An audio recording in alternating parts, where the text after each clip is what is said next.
Hey everybody, what's good? Man, I've just I'm trying to find the joy in my soul. I'll put it like that. Um, it's been I'm so happy that somebody thought enough of me to get me. I was I think about the way things are, the weather. It was so jacked up for real. We got a lot of sunshine today. I'm hoping um, that it won't be as cold.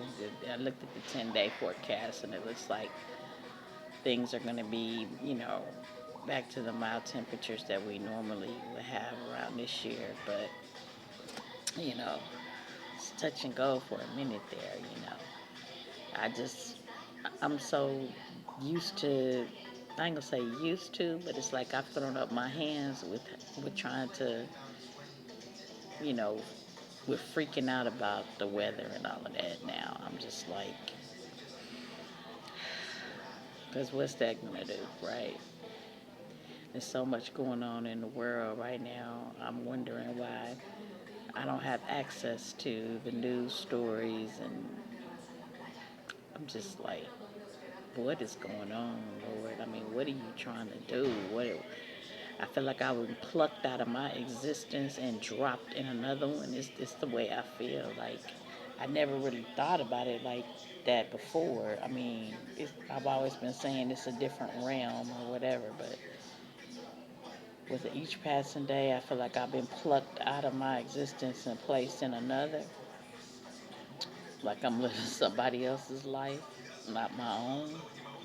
And it's been so long now. It's like, does my life can I even return to what my life was? Because I can't live like this. People keep saying, oh, well, you're going to have to accept things how they are. And, you're going to have to just move on. Or, it feels like a black ball from my uh, industry. Shoot, a black ball from my life, right? My life has been pretty much the same for 32 years. And I'm just like, why would someone yank me out of my existence and drop me someplace else? And for those people, my father came here because he had uh, they said he was going to have open heart surgery and that he needed more support and there would be more support here.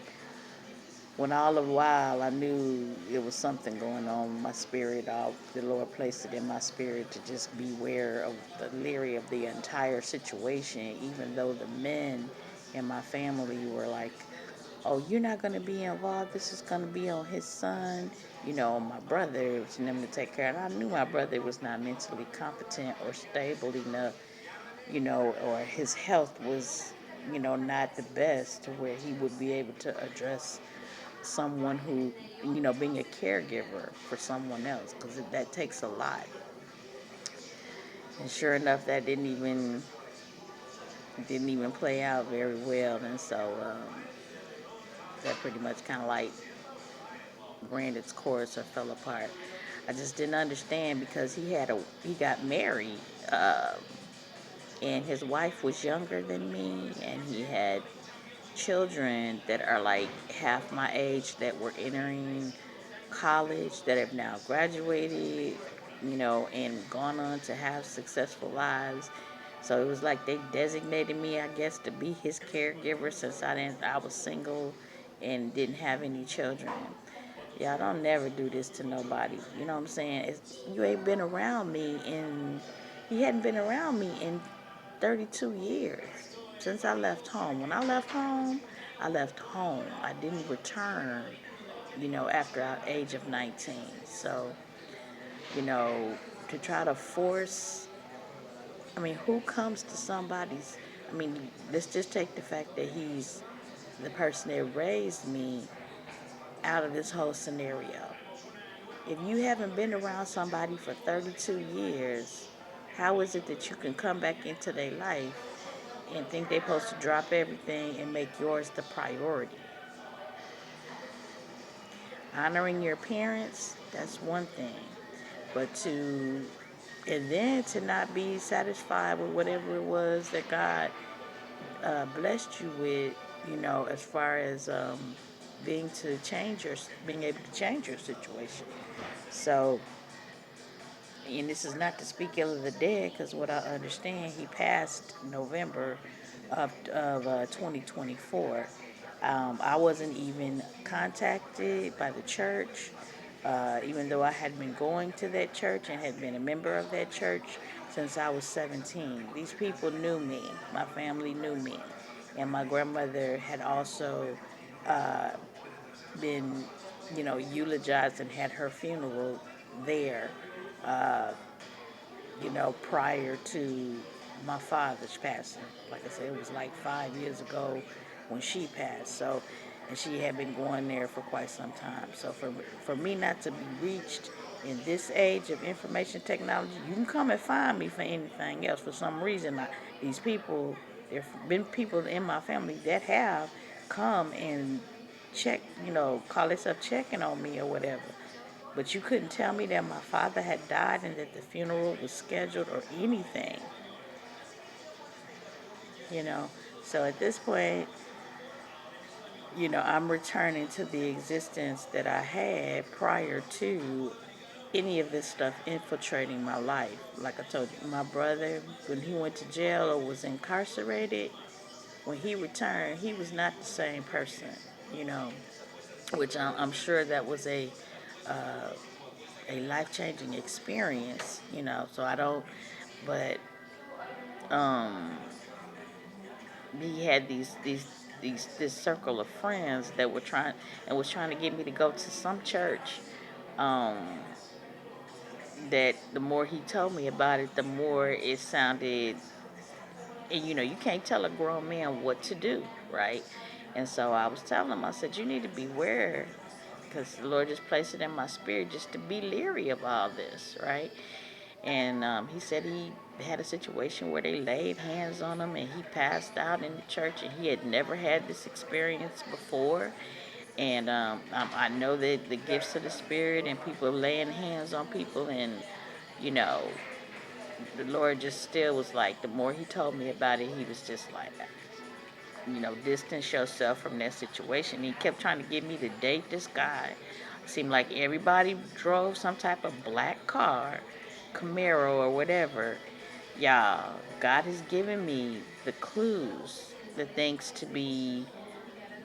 that stand out about all of this stuff, right? Um, and the words that he's even in my spirit right now is this is not my way. This is not my way. These are the words that are resonating in my spirit right now. The things of this group are not my way, even though they proclaim my name and they say that they're this or they're that. Be leery of false prophets, you know.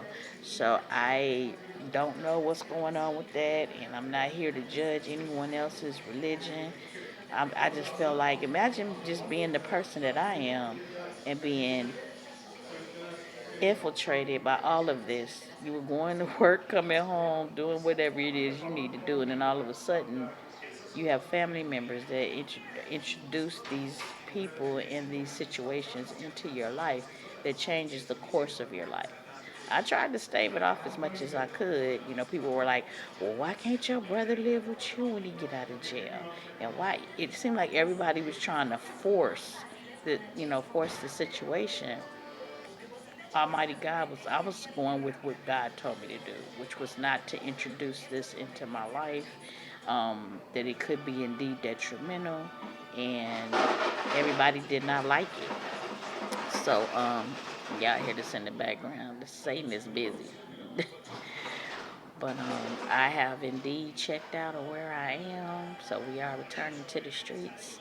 I do not have a place to call home, and when I woke up this morning, it's so weird.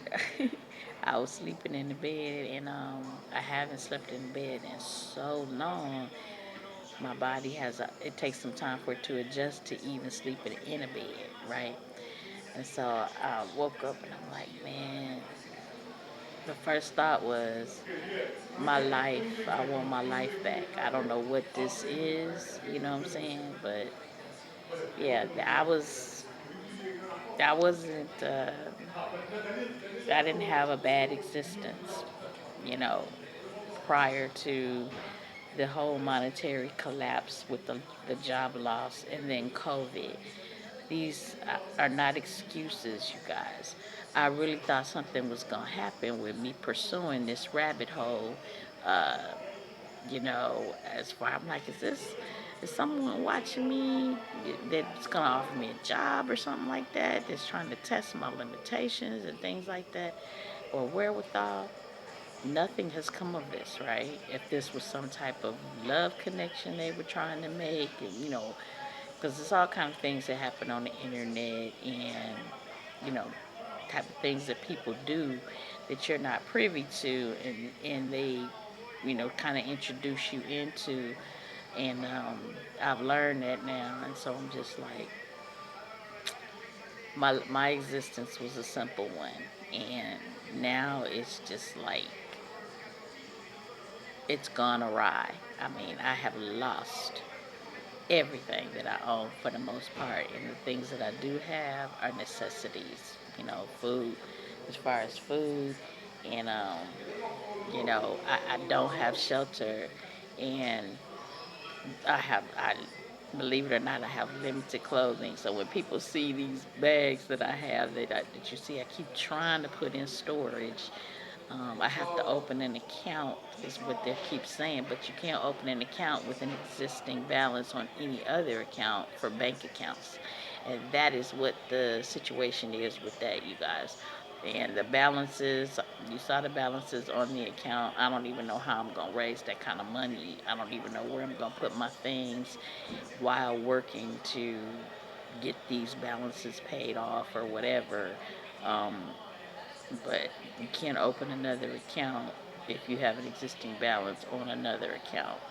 Um, so I have no account to attach as a debit or revolving account to the uh, the storage unit account. So while this stuff all sounds like a bunch of excuses, this is indeed facts and things that have to be addressed. So I'll be walking around with these bags looking like the bag lady. Just tired. My spirit is tired. My mind is tired. Um, my body is tired of being in this position, because nothing is technically changed since the day that I walked away um, from my apartment with the eviction situation in February of 2019. You know, um, somebody really wanted to stick it to me. Whoever wanted to do it, please be advised that you did indeed. You were successful. You turned my life upside down and inside out. I will never be the same person again. Um, this has been a very detrimental, you know, um, experience, is all I can say. And I don't even know how and when I'm going to recover from it. I don't. I really, really don't. This is just. And I guess they thought I was crazy when I was saying I am not going to subject myself to any type of sexual promiscuity or meeting any man and taking on a situation where I have a new, you know, interactions with men. This is very much a predatory situation right now. If you introduce relationships into this situation, you can't focus on what's important, which is restabilizing my life. So, I mean, I've been on my own since. You have to try something like this on a young girl. I've been on my own, and I've been established financially and in every sense of the word, taking care of myself since I was 19 years old. Y'all see my hair, right? And, even though this is a protective style, it is this color. You know what I'm saying? So, um, I'm very much, in every sense of the word, an adult and well-rounded. You can't pull this kind of stuff on a grown ass woman is what I'm saying. The things that they was trying to do, you know what I'm saying? I'm like, what in the heck is this? When you see somebody that's in a situation where they may look scholastically or academically astute and they're working in environments you would never, some people think they don't have streets, right? You never know where people come from. You know what I'm saying? You don't know what the course of their life is encompassed while you're making assessments over who they are, right? And how you can address them and how you can so-called take them down, and I don't like them, I think I'll do this or that to them. You never know who you messing with. You know what I'm saying? And I don't say that as a threat or anything like that. It's just the truth, right? And so I'm not the type of person that goes around picking on nobody. And I don't look for fights. I don't initiate fights. I don't want to fight. You know what I'm saying? I'm a peaceful person and a forgiving person. So, but please don't take my kindness for weakness. Is all I ask. You know. So now I got to determine what I'm gonna do to get myself out of this situation, back on the streets again. But y'all have a good day. Be blessed and be you. Shout out to J. Cole. Um, Happy birthday. And Raquel. Happy birthday. These two gentlemen are master MCs, master of ceremonies. These brothers they fierce on that mic, you know. And shout out to Mad Flavor and Cole Chris, Baby G, and K-Son, and Hype Dog. Hype Dog. Charged to my head, not my heart, if I didn't say the last member's name. But nothing but fond memories about the guys, even though they used to give, K-Son used to give me quite a ribbing. You know, he used to tease me terribly about being so innocent, quote unquote innocent, right? A lot of people really, they think that I am very, very, I don't know. They get this thing to where they think I'm naive, and so that makes me stupid, I guess. I don't know. You can be naive and not be stupid. You cannot have experienced things in life and not be a pushover and not be dumbfounded by things. Um, it's the strength of character that was that you have included in um, your rearing. Your parents included in your rearing, or the community in which you grew up in. You know, poured into you with that. But I'm gonna go ahead and get off of here. Y'all continue to be blessed and be you. Just want to let everybody know, made it through the storm and the temperatures. These people are still trying to compete with me. I mean, I don't know what this man wants. Just sitting right here, look. He just came. It's like, as soon as I started putting on my makeup, as soon as I sat down, all of a sudden I got somebody around me that's just, it's like they be in a I don't know, they be in a rush, or it's like they gotta be doing something to try to offset what I'm doing. I have no idea. But I know I'm tired of it. I'm tired. I'm not here to compete with you. I don't want, that is not. And the last thing I'm thinking about right now is a penis. Like, you guys, understand this about women, right? And every woman is different. Me, myself, if my life is in an uproar, I cannot entertain sex. I can't entertain sex. I can't entertain. My mind is not on you. You know what I'm saying? My mind is not on that. It's not personal. It's not about you at all. But if you want a woman to be in a situation where she is focused on you and you only, and to give you what it is that you feel like you need, you have to understand where her mind is. Like that man told me that I met that young man a couple weeks ago when he said, it's just a hole. I'm like, what? So men really do think about women in this fashion at this point. They don't, It's the time and day and age that we live in. This was a young man. He was in his 20s. Said he had never had sex, and he his mind process was, and he said too, he had a what do you call it? A sexual problem to where he could not stop masturbating or jacking off. This is what he did, and he was quite honest in the way he expressed himself about it and all of that. He was not crass, in speaking with me. He was very, very. He owned the situation and knew, was trying to convey to me that this was his problem. And I was like, oh my God. And he was a very handsome young man. So I felt my heart was just like, this is the saddest thing I have ever seen in my life, because there is some young woman that would love to open her legs to him somewhere. But they can't do that, y'all. This information technology thing is made us a situation where we cannot communicate as vessels. We cannot communicate as people. The communication skills between people. I look at our young men and I'm just like, oh my God. They don't know how to talk to women. They don't know how to pick up women. Like, and women are, at a loss because we're not taught to pick you up. You know what I'm saying?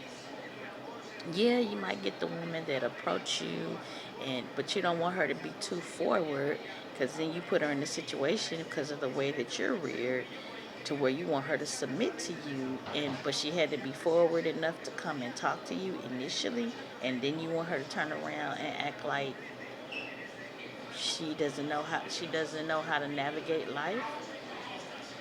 It's sad. All of it is just like, my heart just went out to him. I was just sitting there looking at him like, man, this is the future. And so when you see me play things, the type of music that I play and the things that I have, this is what we grew up with. The men approached the women. They were assertive. They knew who they were, and they were, able to introduce themselves and have an interaction and a conversation with confidence and interpersonal skills that shine through. Everything else, you know, we didn't have to deal with that. And it wasn't like they were trying to be cocky, or anything like that. It's just, you know, I suggest that a lot of people go back and look.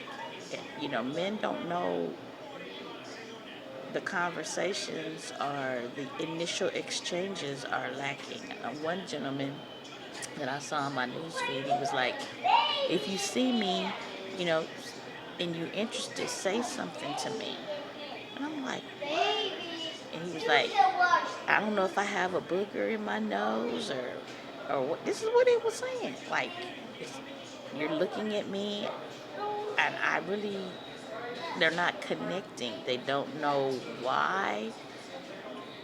I'm like, what? Like, if a woman is looking at you and, she's giving you a gaze, she's giving you the eye, and you don't know how to respond to that, or you don't know if if that's what she's doing,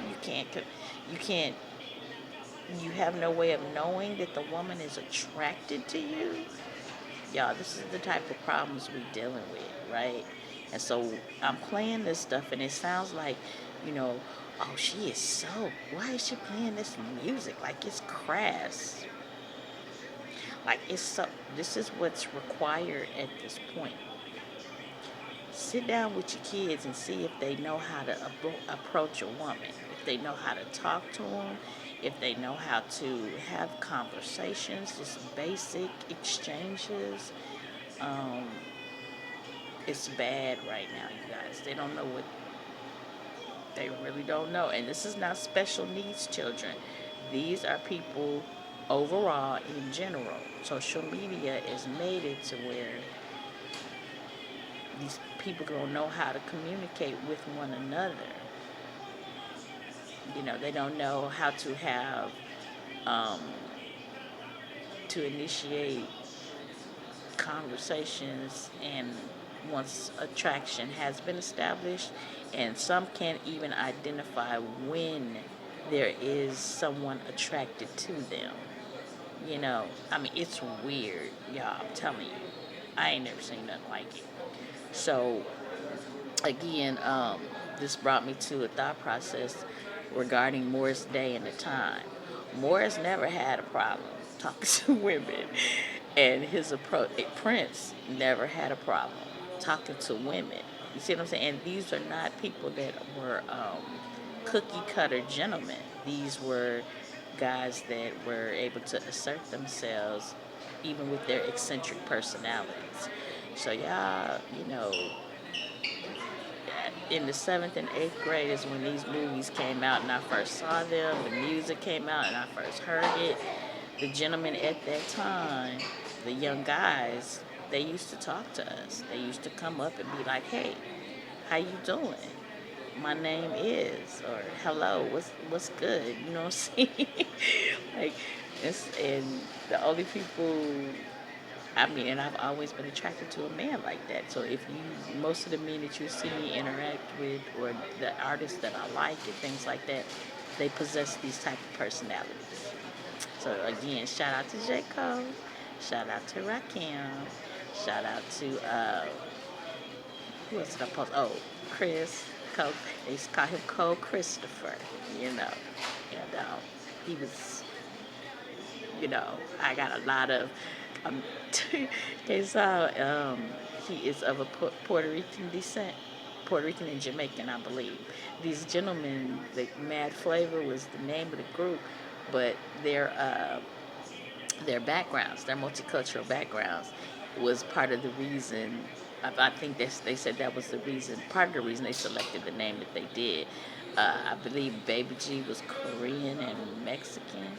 His parents, that were his origins, and then Cole Christopher, of course, was, I believe, Italian, Caucasian, of course, and you know, these guys are so. I mean, they were so cool. That's why I tell you, people like, I don't want to know nothing from my past. Man, everything is not all bad. There are good memories there, you know, and so shout out to them and the group of individuals who used to hang out down at Deep Ellum at the Americana, um, where we did performances, Club Trees. You know, this was back in the you know, and gentlemen knew how to talk to gentlemen, to women, and women knew how to talk to gentlemen. You know, they knew how to exchange and engage and have cordial conversations about, you know, as far as, you know, it wasn't about hooking up and having sex. We didn't think about it. I mean, we did, but it wasn't like the focus at all. It was like the last part of the attraction process, if anything. We weren't, it wasn't up front like, okay, let's go hook up now. I met you, let's go hook up. No, we were interested in getting to know people. We were interested in getting to associate with new individuals, learning something new about other people, you know. Um, but shout out to Chris too. He was the first person that ever, in case he never knew that, he's the first person to ever bring me flowers, roses. Mm, yeah. um, so, and it wasn't a big drawn out deal. It was dating, you guys. It was not, you know, and it wasn't like the love of my life type of situation. This is what I'm talking about. Yeah, casual dating and things like that is just like, um, it was not a big deal back in those during that time, you know. Um, and I'm not a kiss and tell type person. I don't tell my business as far as what I do or nothing like that. But the reason these things are being called into remembrance is because of the people that I'm encountering. These young men that seem to have a hard time communicating with women. I'm in this situation because somebody was trying to run me. Like, I'm like, what? The world has changed, and America has adapted a lot of global practices that we didn't used to practice.